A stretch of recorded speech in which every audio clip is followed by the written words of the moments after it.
तुम लोग सोच रहे हो कि एकदम से सचिन ये कौन सी जगह पे आ गया, कि ऐसा क्या रीजन था भाई कि मुझे मेरा स्टूडियो तैयार करना पड़ा।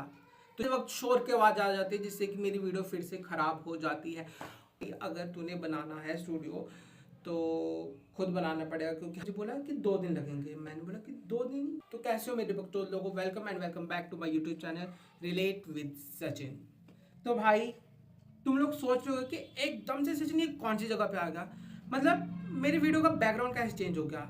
मैं तुम्हें बताता हूँ भाई, तुम्हारे भाई ने खुद के दम पर, मतलब भगवान की कृपा से अपना स्टूडियो तैयार किया है। एक स्टूडियो की कीमत तुम क्या जानो ऑडियंस, हर एक क्रिएटर का ख्वाब होता है एक स्टूडियो, उसके सिर का ताज होता है एक स्टूडियो, भगवान का वरदान होता है एक स्टूडियो, और उसका मायका और ससुराल होता है एक स्टूडियो, और एक स्टूडियो की कीमत तुम क्या जानो। हाँ, सबसे पहले हम ये बात करेंगे कि ऐसा क्या रीजन था भाई कि मुझे मेरा स्टूडियो तैयार करना पड़ा। तो जैसा कि मैंने कहा कि हर एक कंटेंट क्रिएटर का ख्वाब होता है एक स्टूडियो। मैं जहाँ रहता हूँ वो एक कमरा है, सिर्फ मतलब एक ही कमरा है, वो उसी किचन भी है। तो वहाँ पे यार जगह कम पड़ती है मेरे को वीडियो बनाने के लिए, मतलब मुझे बहुत झंझट करना पड़ता है कि कभी कपड़ों को इधर करो अगर कुर्सी पर रखे हैं, कभी ये करो कभी वो करो, बाहर से शोर अलग से आ रहा है, घर ही में सारे बैठे होते हैं तो परिवार वालों को शोर होता है, और मान लो कि कभी घर में खाना बन रहा होता है, कभी घर में बर्तन धुल रहे होते हैं, तो मेरे को बिल्कुल भी भाई मेरी वीडियो नहीं बनती थी। उसके बाद मैंने सोचा कि रात में मैं वीडियो बनाया करूँ जब सारे सो जाया करें। तो भैंचोद जब मैंने रात में वीडियो बनाना शुरू किया तो मुझे कहीं से उड़ के खबर आई कि भैंचोद बिल्डिंग वाले कहते हैं, पड़ोसी कहते हैं कि सचिन रात को वीडियो बनाते हुए शोर करता है। तो भाई जब बंदा वीडियो बनाएगा तो ऑब्वियसली शोर होएगा, चलो इसको भी छोड़ो। फिर मैंने सोचा कि चलो ट्राई करते हैं शाम को वीडियो बनाने का। पर वहाँ पे भाई मेरी एक माधर चौथ नेबर रहती है और वो मेरे से बहुत ज़्यादा जलती है, बहुत ज़्यादा चिढ़ती है वो मेरे से। तो उस बंदी ने क्या सोच रखा है कि जैसे ही मैं वीडियो बनाना स्टार्ट करता हूँ और अगर उसे पता लग जाता है कि सचिन ने वीडियो बनानी शुरू कर दिया, भाई वो अपने घर में जो उसका स्पीकर पड़ा हुआ है उसमें न जाने कैसे कैसे गाने चलाती है कि मेरी पूरी की पूरी वीडियो खराब हो जाती है। और फिर कभी कभी शाम को बच्चे खेल रहे होते तो उनके खेलते वक्त शोर की आवाज आ जाती है जिससे कि मेरी वीडियो फिर से खराब हो जाती है। और अपने घर में ये भी बहुत सीन था यार मेरा कि बैकग्राउंड अच्छा नहीं आता था, उसके लिए मुझे ग्रीन स्क्रीन लगाना पड़ता था, ग्रीन पर्दा लगाना पड़ता था, जिससे मेरा बहुत टाइम वेस्ट हुआ करता था। और फिर मैं एक दिन रील स्क्रॉल कर रहा था तब मैंने एक रील देखी कि उसमें बंदा कह रहा काश मेरे पास मेरा स्टूडियो होता। काश क्यों हो, क्यों नहीं सकता स्टूडियो, होएगा, मेरा खुद का स्टूडियो होएगा और उसको मैं बनाऊंगा। तो भाई जब मेरे दिमाग में ये चीज़ आई थी कि मुझे मेरा खुद का स्टूडियो तैयार करना है, at that time I was unemployed. तो फिर मैंने घर वालों से बात की घर वालों को कहा कि मुझे एक स्टूडियो चाहिए, मुझे एक स्टूडियो की रिक्वायरमेंट है। तो उन्होंने क्या किया जैसे कि सूर्यवंशम में उसके बाप ने उसको लात मार के निकाल दिया, जस्ट लाइक दैट, हीरा की तरह। नाम तो हीरा था पर मुझे मेरे घर वालों ने निकाल दिया था। बोला कि भाई अगर तूने बनाना है स्टूडियो तो खुद बनाना पड़ेगा, क्योंकि हम तो इसमें कोई मदद नहीं कर पाएंगे क्योंकि हमारा खुद का खर्चा बहुत मुश्किल से चल रहा है। फिर मैंने सोचा कि हाँ चलो ठीक है यार, घर वालों को भी ज़्यादा फोर्स नहीं कर सकते क्योंकि this is my dream, this is my aim, क्योंकि ये मेरा काम है, मेरे सपने हैं, तो मुझे खुद ही इस पर काम करना पड़ेगा और मैं इस चीज़ के लिए घर वालों को प्रेशराइज नहीं कर सकता। उन्होंने मुझे अपने घर में रखा हुआ है, मेरे को 2 वक्त की रोटी दे रहे हैं, सोने को छत दे रहे हैं, पहनने को कपड़े दे रहे हैं, इतना ही बहुत है मेरे लिए। अब मैं ज़्यादा प्रेशराइज नहीं कर सकता उनको। और मैंने उनको फिर उसके बाद बोला भी नहीं, मैंने बस एक बार ही बोला था कि मुझे स्टूडियो की रिक्वायरमेंट है, और उन्होंने जब मना कर दिया मुझे तो मैंने बोला कि ठीक है कोई बात नहीं। एंड देन आई रियलाइज कि मुझे पैसों की ज़रूरत है और मुझे पैसों के लिए काम करना पड़ेगा। और भाई जब मैंने सोचा कि मुझे काम करना पड़ेगा तो मेरे दिमाग में पता क्या था, काम मैं करूँगा, काम नौकरी करूँगा क्या मैं, भाई मैं एक्टर हूँ, नौकरी करूँगा मैं किसी के नीचे। फिर मुझे बोला कि कर लेते यार थोड़े दिन। तो भाई मैंने काम किया, ठीक है, मैंने कहीं इंटरव्यू दिया और by the grace of God मैं सिलेक्ट हो गया था। मैं तुम्हें बताऊंगा कि जॉब मुझे मिली कैसे थी, और वो सब भगवान की कृपा से था। थैंक यू भगवान। इसलिए कहता हूँ भगवान में भरोसा करना सीखो सालो, सीखो नहीं मतलब करो भगवान में भरोसा, क्योंकि मुझे जॉब मिली मेरे भगवान के भरोसे, मैं स्टूडियो बनाया भगवान के भरोसे, सब भगवान के भरोसे। भाई भगवान, अगर तुम्हारी लाइफ में भगवान नहीं है ना, तुम लोग भी बहुत बड़ी चीज से वंचित हो, वंचित बहुत बड़ी चीज से। तो भगवान में भरोसा करना सीखो। तो फिर मैंने ये स्टूडियो बनाया कैसे, ये बहुत इंटरेस्टिंग है भाई। मुझे समझ आया कि मुझे जॉब करनी पड़ेगी और फिर मैंने इंटरव्यू दिया उस चीज़ के लिए और मेरा सिलेक्शन हो गया था भाई। 1 महीना मैंने काम करा, मेरे हाथ में जो पैसे आए ना लेकिन वो पैसे भाई ज़्यादा देर टिके नहीं वो, क्योंकि मेरे को था कि मुझे स्टूडियो तैयार करना है तो उसके लिए मुझे रूम चाहिए था। तो रूम मुझे कहाँ से मिलेगा, तो फिर मेरा कोई फ्रेंड है, मेरा काफ़ी क्लोज फ्रेंड है वो, तो उनका एक मकान है जहाँ उनका एक कमरा खाली पड़ा हुआ था। तो मैंने उससे बात करी कि भाई ऐसा ऐसा सीन है, मुझे स्टूडियो बनाना है। तो उसने बोला कि देख, एक रूम खाली तो पड़ा है बट उसमें बहुत सारा काम कराना पड़ेगा तुझे। तो मैंने बोला कि कोई बात नहीं, कोई दिक्कत नहीं, मैं सारा काम करूँगा। और भाई जब मैं आया था उस कमरे में, तो वो कमरे में की हालत बहुत ही ज़्यादा खस्ता थी, खस्ता मतलब पेंट वगैरह उतर रहा था, बहुत सारी चीज़ें थी। बट क्योंकि हमें एक रूम तो मिल गया था ना कम से कम, क्योंकि वो फ्रेंड है तो किराए का भी ज़्यादा पंगा पड़ेगा नहीं। तो मैंने लगा कि कोई बात नहीं, मैंने फाइनलाइज़ किया उसको। एंड देन मैंने उसी महीने जैसे मेरी सैलरी आई, मैंने उस महीने सबसे पहले भाई पेंट कराया। सबसे पहले पेंट भाई, ये कमरा 10 बाय 10 का, ठीक है। मैंने घर वालों को बोला पहले तो कि भाई मेरे को एक पेंटर ढूंढ के दे दो, क्योंकि मेरे पास टाइम नहीं है, मेरे को जॉब जाना होता है, तो मेरे पास टाइम नहीं है कि मैं पेंटर को ढूंढूं। उन्होंने बोला हमें नहीं पता, खुद कर जाके। तो भाई मैंने कहा ठीक है मैं खुद करूँगा, मत करो आप लोग मेरी मदद, मैं खुद करूँगा, मेरे सपने हैं भाई। उसके बाद मैं गया, एक दिन मेरी संडे को छुट्टी थी, मैं गया लेबर चौक पर, मैंने वहाँ से बंदे को उठाया, मैंने उसे लेकर आया रूम पर। तो मैंने बंदे को बोला कि भाई ये रूम है, इसको पेंट करना कितना टाइम लगेगा। तो उस बंदे ने मुझे बोला कि 2 दिन लगेंगे। मैंने बोला कि 2 दिन ठीक है कोई बात नहीं, मुझे नहीं पता था कि क्या क्या काम होता है पेंट में, क्या इंक्लूड होता है, मुझे नहीं पता था भाई। और उस बंदे ने बोला कि ये 2 दिन में तैयार होगा, 2 बंदे चाहिए, मतलब एक छोटे से रूम को पेंट करने के लिए 2 दिन और 2 बंदे। मैंने बोला कि ठीक है यार, मैं यूं बिल्कुल ही जा रहा था। घर वालों को क्या लगा मैं कुछ कर नहीं सकता, सब कर सकता हूँ मैं अकेले। जब घर वालों के सामने गया मैंने बोला कि कर दिया मैंने बंदों को फाइनल। अच्छा कितने रुपए में, बोला 800 रुपये दिहाड़ी में। अच्छा ठीक है, कितने दिन, 2 दिन। अच्छा ठीक है, मतलब पापा पर ना 2 बंदे हैं। अबे मदर चोर, एक छोटे से रूम के लिए 2 बंदों की जरूरत नहीं पड़ती मेरे भाई। वो कमरा जो मैंने पापा को दिखा दिया था, मतलब वो कमरा मुझे एक बंदे का काम है, 2 दिन का काम, वो भी इसलिए क्योंकि जो व्हाइट पुट्टी करेगा वो उसको सूखने में टाइम लगता है और कुछ नहीं। मात्र चौथ वो बंदा तेरे को ठग गया और फिर मेरी शक्ल थी यूं। कोई बात नहीं, हाथ से लेके जा सकते, किस्मत से थोड़ी लेके जा सकते, कोई बात नहीं। अभी ट्विस्ट खत्म नहीं हुआ भाई। एंड देन उसके बाद क्या हुआ, मैंने घर वालों को बोला कि एडवांस मैंने उसको इतने इतने, पर भाई मेरे को नहीं पता था कि जो गेट होता है वो इंक्लूड होता है उस पेंट में, जो रूम में पेंट होता है वही पेंट घर में भी इंक्लूड होता है उतने ही पैसों में। उस बहन के लोड़े ने मेरे से गेट पर पेंट करने के अलग पैसे लिए, 500 रुपये गेट और खिड़की पर। तो मैंने बोला नहीं नहीं 500 रुपये बहुत ज़्यादा, इतना तो मैं खुद कर लूँगा। तो मैंने उसे करा करा के 300 रुपये पे लेकर आया और मैंने भाई खुशी से बताया पापा को 500 रुपये में गेट पेंट कर रहा था, मैंने उसे 300 में मनाया। कह रहा माधर चौथ तू गेट के पैसे अलग से दे क्या उसको, और तो कह रहा बहुत अरे यार मैं कौन सी गाली दूं तेरे को। मेरे पापा मेरे को यूं कह रहे कि तू मादर चौथ रहेगा बिल्कुल। कह रहे कि जो गेट होता है वो रूम के साथ में इंक्लूड होता है। बोला है, मैंने बोला कि अच्छा।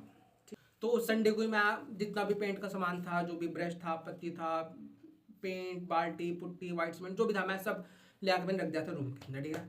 उसके बाद अगले दिन उन बंदों ने काम शुरू किया, जैसा तैसा माचुद आ के भाई मैं कुछ नहीं कह सकता, मेरा पूरा बहुत एक्सपीरियंस रहा है।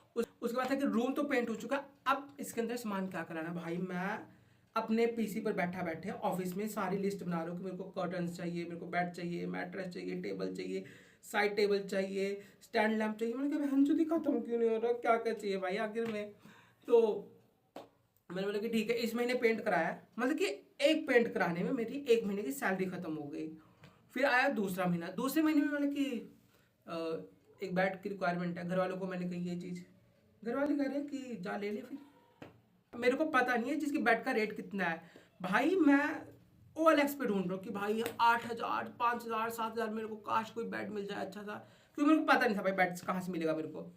और फिर मैं एक दिन कहीं जा रहा था अपने रूम के पास से, तो मैंने देखा फर्नीचर की दुकान है, मैंने सोचा भाई गेट कितने का, ये कह रहा 8,000 का। मतलब है इतना सस्ता होता है क्या बेड। तो मैंने फाइनल करा उसको, मैंने घर वालों को कही ये बात, करे जाओ लेकर आओ। भाई ये बेड भी मैं अकेला लेकर आ रहा हूँ, मेरे को किसी ने सपोर्ट नहीं करा इस चीज़ के लिए भी घर वालों में से किसी एक बंदे तक ने सपोर्ट नहीं किया मेरे को, बट कोई बात नहीं, मेरे सपने तो मैं खुद काम करूँगा। 2 महीने की सैलरी मेरी पेंट में और बेड में ख़त्म हो गई थी पूरी। अब आया भाई तीसरा महीना। तीसरे महीने में किस चीज़ की रिक्वायरमेंट है? बेड हो गया, पेंट हो गया, मैट्रेस चाहिए। मैट्रेस कितने का भाई? मैट्रेस ऐसा वैसे नहीं चाहिए मेरे को, बिल्कुल बढ़िया चाहिए, स्लीप वेल का लेकर आया 10,000 का। तीसरे महीने में चलो चक दे फट्टे, तीसरे महीने की सैलरी खत्म। 3 महीने हो गए इतने से काम में, चौथे महीने की सैलरी नहीं। अब क्या चाहिए? मैंने कहा कि पर्दे चाहिए, थोड़े डिकोर आइटम चाहिए। पर्दे भाई, मैं मजाक नहीं कर रहा भाई, मेरे को सच में कोई अगर बार्गेनिंग करना बहुत अच्छे से जानता होए तो प्लीज़ मुझे संपर्क कीजिए, क्योंकि भाई मेरे को बार्गेनिंग नहीं आती बिल्कुल भी। बहन जो 550 का एक पर्दा वो बंदा दे रहा था मेरे को, मैंने बोला कि भाई 500 रुपये लगा ले प्लीज़। 500? कौन हो आप भाई? मैं एक पर्दे के 550 से कम कर 540 पर लेकर आया हूँ, तो प्लीज़ कोई बहुत अच्छी बार्गेनिंग करना चाहता हो तो प्लीज़ मुझसे कांटेक्ट करना। मुझे एक ऐसे दोस्त की बहुत ज़्यादा तलाश है जो बहुत अच्छी बार्गेनिंग करना जानता हो, क्योंकि भाई एक बार तो क्या हुआ, मैं कुर्ता खरीदने गया और मैंने बोला, उसने मुझे बताया कि 950 रुपये का कुर्ता है। तो मैंने बोला कि अंकल नहीं ये तो बहुत ज़्यादा है, आप इसको कम करो, थोड़ा कम करो, 800 रुपये ले लो। कहा नहीं बेटा नहीं कोई बात नहीं, 940 दे दो। मैंने 940 निकला, 800 करो, 800 800 भाई उस बंदे ने करे नहीं। मैंने कह रहे 940 कर दे, 940। मैंने ले अंकल 950 रुपये रख दो पूरे। और उस अंकल को मैं बकायदा 950 रुपये दे के आ रहा हूँ कि भाई रख ले, तेरे को 940, 10 रुपये कम करने की जरूरत है, तो पूरे 950 रुपये रख ले। तो please if you are good at bargaining please DM me. उसके बाद पर्दे लगाए मैंने मेरे अभी वाले रूम में, घर में सिर्फ एक पर्दा लग रहा है, वो भी गेट पे। और भैंचोद इस स्टूडियो में मेरे 8 पर्दे लग रहे हैं। 8 नहीं 8 पर्दे लग रहे हैं, एक छोटे से, जो मेरे घर से भी छोटा स्टूडियो है, ठीक है। उसके बाद भाई मैंने फ्लिपकार्ट अमेजोन पे लाइन लगा दी चीज़ों की कि मेरे को स्टैंड लैम्प चाहिए, मेरे को डिकोर आइटम चाहिए, शेल्फ चाहिए, मेरे को आर्टिफिशियल प्लांट्स चाहिए, लौड़ा चाहिए, लहसुन चाहिए। भाई एक दिन तो मेरे ऑफिस वाले परेशान हो गए कि सचिन भाई तू बाहर ही रहना शुरू करते, तेरे इतने पार्सल आते, मतलब कि या तो होने इसके 1-2 दिन आ रहे भाई, तेरे लगातार इतने सारे पार्सल आ रहे हैं। तो मैंने कि भाई तुम्हारा भाई फिर कुछ कुछ बड़ा तैयार कर रहा है, देखना तुम लोग भी आओगे तो भाई जब मेरा पेंट हो गया, बेड आ गया, मैट्रेस आ गई, बेडशीट आ गई, पर्दे आ गए, स्टैंड लैंप आ गए, वॉल शेल्फ आ गई, सब तैयार हो गया, तो भाई मेरी गांठ फट गई थी। जितने भी मिडिल क्लास के लोग हैं जिनका अपना घर नहीं है, जो लोग किराए पर रह रहे हैं, तो तुम लोगों ने ज़रूर कभी ना कभी अपने घर वालों को कहा होगा कि हम अपना घर कब खरीद रहे हैं। तो भाई प्लीज़ अपने पेरेंट्स को ऐसे बोलने की ज़रूरत है नहीं कि हम अपना घर कब खरीद रहे हैं, अपना घर कब खरीद रहे हैं, आप लोगों ने क्या किया अभी तक अपना घर नहीं खरीदा। भाई एक छोटा सा स्टूडियो बनाने मेरी गांठ पड़ चुकी है, अभी मैं पूरा खाली पड़ा हूँ मेरे पास। क्या बोलूँ भाई तुम लोगों को। तो मैं भाई तुम लोगों को इतना बोलना चाहता हूँ कि तुम लोग मेहनत करो खुद के सपनों पर, और खुद के सपनों के लिए दूसरों को ब्लेम मत करो। अगर तुम घर वालों को तो बिल्कुल प्रेशराइज मत करो, उनको प्रेशर मत दो, क्योंकि भाई उन लोगों पे ऑलरेडी बहुत सारा प्रेशर होता है। लोग तुम लोगों को पाल रहे हैं, हम लोगों को पाल रहे हैं, हमारे घर वाले, तो दैट इज़ ग्रेट थिंग और उसके लिए हमें बहुत ज़्यादा थैंकफुल होना चाहिए। पर मैं यही बोलना चाहूँगा कि घर वालों को प्रेशराइज मत करना अपने सपनों के लिए, क्योंकि ये मेरा सपना था तो मैंने खुद तैयार किया उस रूम को, और मैंने बहुत मेहनत लगाई है इस पूरे रूम में, मैंने बहुत मेहनत करी भाई, मतलब एंड आई होप कि मैं आगे मेहनत करता रहूँ और जिस चीज़ के लिए मैंने रूम तैयार किया है वो चीज़ मैं अचीव कर लूँ। मतलब कंटेंट क्रिएशन में एक मैं बहुत ही बड़ा यूट्यूबर, बहुत ही फेमस, क्योंकि यार हम लोगों को ना बचपन से यूँ से आ जाता है कि अरे 40-50 हज़ार की नौकरी कर, अच्छा घर चल, जीवन कट जाएगा। भाई जीवन काटना नहीं है ना, हमने जीवन जीना, और जीवन जीने के लिए वी नीड मनी, बहुत सारा पैसा चाहिए हम लोगों को।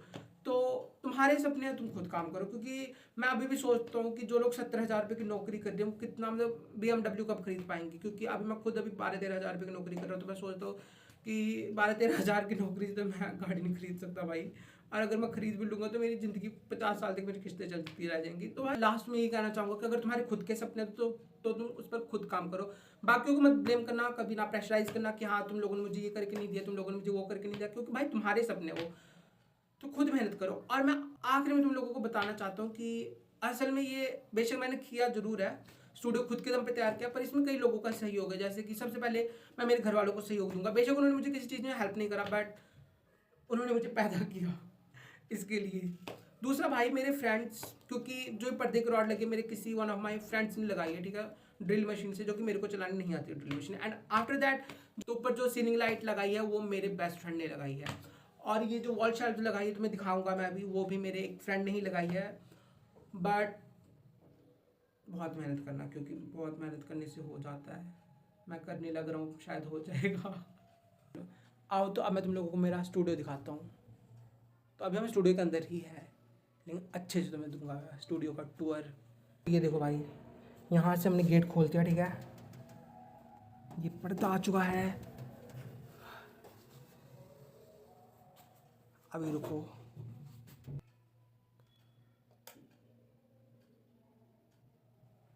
ये देखो भाई, ये तुम्हारे भाई ने अपना स्टूडियो तैयार किया है, ठीक है। देखो हमारे घर में साइड टेबल नहीं था, पर मेरे कीड़ा था कि मेरे को साइड टेबल चाहिए, तो मैं ये साइड टेबल लेकर आया। ये बेड, इस कमरे में एक एक चीज़ तुम्हारे भाई के खून पसीने के पैसों से आई है। तो तुम लोगों को मैं दिखाता हूँ कुछ स्पेशल जो मेरे स्टूडियो में चार चांद लगा रही है। पहले तो तुम ये देख लो, ठीक है। ये बहुत मुश्किल से ये मेरे फ्रेंड ने लगाया है एक्चुअली, पर ये मेरा आइडिया था कि मेरे को ये वॉल शेल्फ चाहिए थे डेकोर के लिए। सबसे पहले हमारा डोरेमोन दोस्त, उसके बाद ये भाई साहब खुश हो रहे न जाने क्यों। उसके बाद ये भाई, मेरे को पता नहीं कौन है ये, बट मेरे को अच्छा लगा था तो मैं ले आया। फिर इसके बाद अपना पेंगुइन भाई जिंदाबाद। एंड इसके बाद ये हिरन, इसके साथ वाला ये रहा। ये देखो भाई, मेरे घर वाले कह रहे थे क्या ज़रूरत है इन चीज़ों की, बट मैंने नो, इसकी ज़रूरत है रूम को सजाने के लिए। और फिर आते हैं भाई हमारे ये आर्टिफिशियल प्लांट्स, जो कि बहुत खूबसूरत लग रहे हैं। एंड भाई तुम मेरे रूम के जो मैंने पर्दे लगाए उनका कॉम्बिनेशन देखो कैसा लग रहा है। उसे छोड़ दो, ये देखो, रुको एक सेकंड अभी, ये देखो भाई कैसा लग रहा है। ये मेरा ट्राइपॉड है, रुको इसको भी हम करते हैं अभी।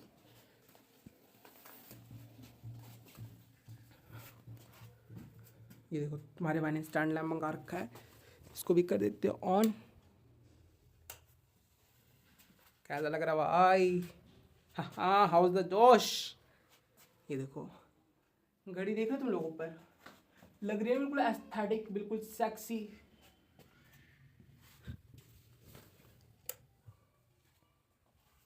ये मेरा टेबल है, ये मेरे कुछ लिखा हुआ है इसमें मेरा माइक था। तो भाई अपने भाई को बहुत ज़्यादा सपोर्ट करो, because I need your support, क्योंकि मैंने बहुत मेहनत से सब कुछ किया और मैंने कंटेंट क्रिएशन में कदम रखा है बहुत ही सोच समझ के, बहुत ही हिम्मत से, क्योंकि हर कोई नहीं आ पाता कंटेंट क्रिएशन में। हाँ, कोई बंदा वीडियो बनाता है, that is a different thing, but कोई बंदा कंटेंट क्रिएशन को ही अपना करियर बनाना चाह रहा है, तो that is hard, that is difficult. But मैंने ये किया है, अब आया हूँ तो कुछ करके जाऊँगा भाई मैं। तो ये सारा सीन था कि मैंने कैसे मेरा स्टूडियो तैयार किया, कैसे सब कुछ किया मैंने। और मैं यही कहना चाहूँगा कि don't forget to subscribe, like, comment, share. जिसको भेज सकते हो भाई, जो तुम्हारा घटिया से घटिया दोस्त है, तुम उसको भी अपनी ये मेरी ये वीडियो भेज दो, तुम्हें मेरी दुआएं लगेंगी बहुत ज़्यादा।